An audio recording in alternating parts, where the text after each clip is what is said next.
খামেনির মৃত্যুতে শোকে স্তব্ধ ইরান। আজও দেশটির বিভিন্ন শহরে শোক প্রকাশ করেছেন হাজারো মানুষ।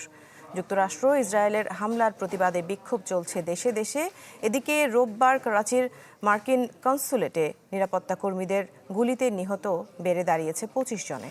সংঘাতের আশঙ্কায় জোরদার করা হয়েছে নিরাপত্তা ব্যবস্থা। জাতির গৌরব আর স্বাধীনতার প্রতীক আয়াতুল্লাহ আলী খামেনিকে হারিয়ে শোকে স্তব্ধ ইরান। পিনপতন নীরবতা তেহরানের রাস্তায়। বন্ধ দোকানপাট, ব্যবসা প্রতিষ্ঠান, ছোট বড় ব্যানারে ছেয়ে আছে রাস্তাঘাট। বিভিন্ন শহরে আজও খামেনির ছবিতে শ্রদ্ধা জানিয়ে শোক প্রকাশ করে সাধারণ মানুষ। কান্নায় ভেঙে পড়ে উপস্থিত অনেকে। যুক্তরাষ্ট্র ও ইসরায়েল বিরোধী নানা স্লোগানও দেয় ক্ষুব্ধ জনতা। এদিকে সর্বোচ্চ এই নেতার দেখানো পথেই চলার প্রত্যয় জানিয়েছেন পররাষ্ট্রমন্ত্রী আব্বাস আরাকচি।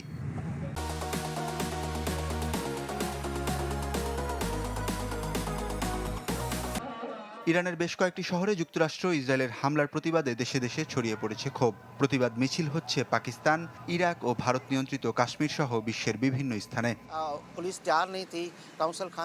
করাচিতে অনেক বিশৃঙ্খলা হচ্ছে। পুলিশ আগে থেকেই তৈরি ছিল, কারণ খামেনির মতো নেতার মৃত্যুতে ক্ষুব্ধ জনতা এমন হামলা চালাবে তা আজ করা যাচ্ছিল। এখনো রাস্তা অবরুদ্ধ, মানুষ দুর্দশায় আছে। করাচি শহরে মার্কিন কনসুলেটের সীমানা প্রাচীর ভেঙে বিক্ষোভকারীরা ভেতরে প্রবেশের চেষ্টা করলে গুলি চালায় নিরাপত্তারক্ষীরা। এতে নিহতের সংখ্যা বেড়ে দাঁড়িয়েছে ২৫ জন। এরপরই কনসুলেট এলাকায় বাড়ানো হয় নিরাপত্তা ব্যবস্থা।